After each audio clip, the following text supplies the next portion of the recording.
औज़ुबिल्लाहिमिनश्शैतानिर्रजीम बिस्मिल्लाहिर्रहमानिर्रहीम। एक बार फिर से खुशामदीद कहते हैं हम आपको अपने चैनल प्यारा इस्लाम में। मोहतरम नाजरीन अस्सलाम वालेकुम। आज हम आपके सामने पेश करने जा रहे हैं बाबा फरीद गंज शक्कर और रोटी का वाकया। इस्लाम के 5 रुकन बयान किए जाते हैं, लेकिन फरीद एक छठा रुकन भी है और वो है रोटी। अगर ये छठा ना मिले तो बाकी 5 भी जाते रहते हैं। आप सबने भी बाबा फरीद गंज शक्कर रहमतुल्लाह के हवाले से ये हकायत, ये वाकया जरूर सुना होगा। अपने वालिदैन या बड़े बहन भाइयों की जुबानी पुराने वक्त में लोग अपनी औलाद की अच्छी तरबियत और नमाज रोजे की तरगीब दिलाने को अक्सर ऐसे सबक आमूज वाकयात हकायत सुनाते रहते थे, जिसका एक फायदा तो ये होता था कि वालिदैन और बच्चों के दरमियान कम्युनिकेशन रहती। दूसरा, नसीहत अंगेज वाकयात दिलचस्प अंदाज बयान से अच्छी सोच की तामीर होती और बच्चों की गैर महसूस तरीके से इस्लाह भी होती रहती। इंसान गलत सरगर्मियों से भी बचा रहता। जो आज इन 2 सत्रों का पस मंजर बयान करने के लिए आपके साथ शेयर करने जा रही हूँ। हजरत निजामुद्दीन औलिया रहमतुल्लाह अलैह बयान करते हैं कि अजूदन के करीब एक मिल्ला रहता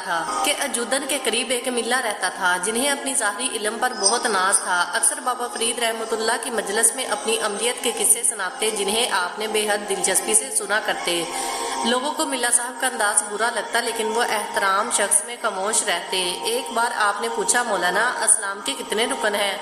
मिल्ला साहब बोले, शेख आप नहीं जानते इसका जवाब तो कोई आम मुसलमान भी जानता होगा। इस्लाम के 5 अरकान हैं, तौहीद, नमाज, रोजा, ज़कात और हज। आप मुस्कुराए और फरमाया, मौलाना मैंने तो सुना है इस्लाम का छठा रुकन भी है और वो रोटी है।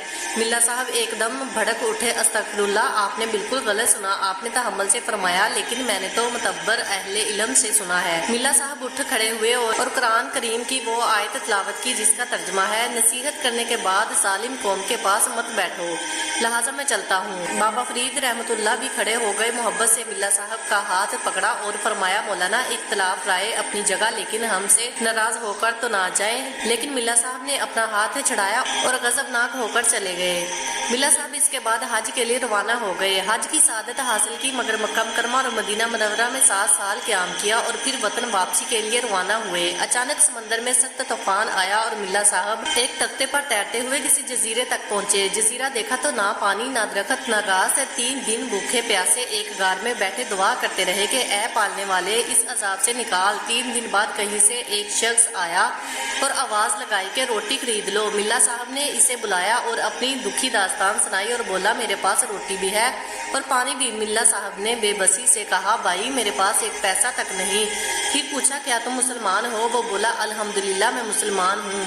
मिल्ला साहब ने फौरन भूखों को खाना खिलाने की रवायात बयान करना शुरू की। वो बोला, मैं भूखों को खाना खिलाने के सवाब से वाकिफ हूँ, लेकिन रिज़्क हलाल कमाने का हुक्म भी अल्लाह ने ही दिया है। मिल्ला साहब ने इसे अपनी नमाज, रोजा, ज़कात और 7 हज्जों से महरूब करने की कोशिश की, लेकिन वो टस से मस ना हुआ। आकर बोला, चलिए मैं आप पर रहम करता हूँ, अपने 7 हज्जों का सवाब मुझे दे दे, मैं आपको रोटी खिला देता हूँ। मिल्ला साहब ने सोचा, ज़बानी सवाब देने से क्या होगा, लिहाजा बोले, चलो 7 हज्जों का सवाब तुम्हें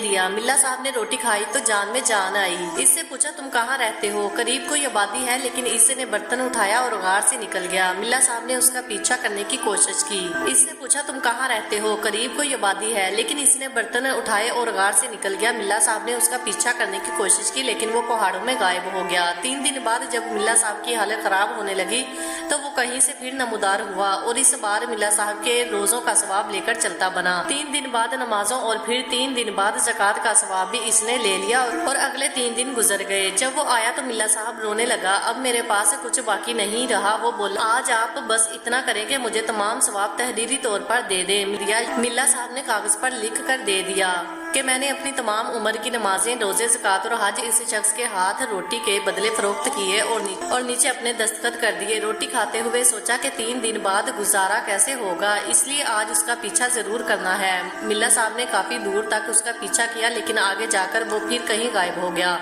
समंदर सामने था। मिल्ला साहब जरा सांस बहाल करने के लिए बैठ गए। इत्तेफाक से इसी वक्त एक जहाज करीब से गुजरा। मिल्ला साहब ने अपनी कमीज उतारकर दीवाना वार हवा में लहराई। जहाज वालों की नजर इन पर पड़ी, उन्होंने कश्ती भेज दी। खुदा की कुदरत, ये हिंदुस्तानी हाजियों का ही जहाज था, लिहाजा उन्होंने मिल्ला साहब की खूब खिदमत की और वो बाखैर आफियत अपने घर पहुँच गए। कुछ दिन बाद अपनी आबादत और रियासत का हाल सुनाने बाबा फरीद रहमतुल्लाह अलैह इस्लाम के पास पहुँचे। बाबा फरीद रहमतुल्लाह अलैह ने खड़े होकर इस्तकबाल किया और फरमाया, मिल्ला साहब बहुत अरसे बाद तशरीफ लाए। मिल्ला साहब खुशक लहजे में बोले, जहाँ होता तो आता। मैं हज करने गया था। 7 साल तक मक्का मुकरमा और मदीना मुनव्वरा में क़याम किया। हरमीन शरीफ और मस्जिद नबवी सल्लल्लाहु अलैहि वसल्लम में नमाज़ें अदा करने की सआदत हासिल की। आपने खुश मिजाजी से फरमाया, आप वाकई खुशकिस्मत हैं मौलाना, अब तो आप हमसे नाराज नहीं। 7 साल पहले आप हमसे एक छोटी सी बात पर नाराज होकर गए थे। मिल्ला साहब बाबा फरीद रहमतुल्लाह की आजिज़ी से और मगरूर हो गए। बोले, मुझे तो कुछ याद नहीं, आप याद दिला दे तो शायद याद आ जाए। आपने फरमाया, मैंने अर्ज किया था कि इस्लाम का छठा रुकन रोटी है और आप हमें जालिम करार देकर चले गए थे। फिर भी हम आपको याद करते रहे। मिल्ला साहब तंजिया अंदाज में हंसे और बोले, दरवेश अपनी कम इल्मी के बायस अक्सर ऐसी बातें कह देते हैं, लेकिन सच यही है कि इस्लाम का कोई छठा रुकन नहीं। आपने फरमाया, मैं कम इल्म हूँ, लेकिन मैंने ये बात लिखी हुई देखी है। फिर आपने हाजरीन से फरमाया, मैं कुछ देर तन्हाई चाहता हूँ। तन्हाई में आपने किताब मिल्ला साहब के हवाले की। उन्होंने किताब खोली तो एक सफ़े पर वही तहरीर लिखी हुई थी जो मिल्ला साहब ने जजीरे में रोटी फरोख्त करने वाले को लिख कर दी थी। मिल्ला साहब चंद लम्हे हैरत से सुकूत के आलम में बैठे रहे, फिर आपके कदमों में गिर पड़े और बोले, शेख, मैंने आप पर जुल्म किया। आपने मोहब्बत से फरमाया, मुझे आपसे कोई शिकायत नहीं मौलाना, एक मामूली इख्तलाफ था और वो आज दूर हो गया। फिर मिल्ला साहब आपके मरीद हो गए। मरीद होने के बाद किसी ने उन्हें बात करते नहीं देखा। जब तक जिंदा रहे हर वक्त रोते ही रहे। मोहतरम नाज़रीन, अगर आपको इस वीडियो की जरा भी समझ लगी हो तो प्लीज़ वीडियो को लाइक करें और चैनल को सब्सक्राइब करें ताकि इस तरह की आने वाली हर मोटिवेशनल इस्लामिक वीडियो सबसे पहले आप तक पहुँच सके।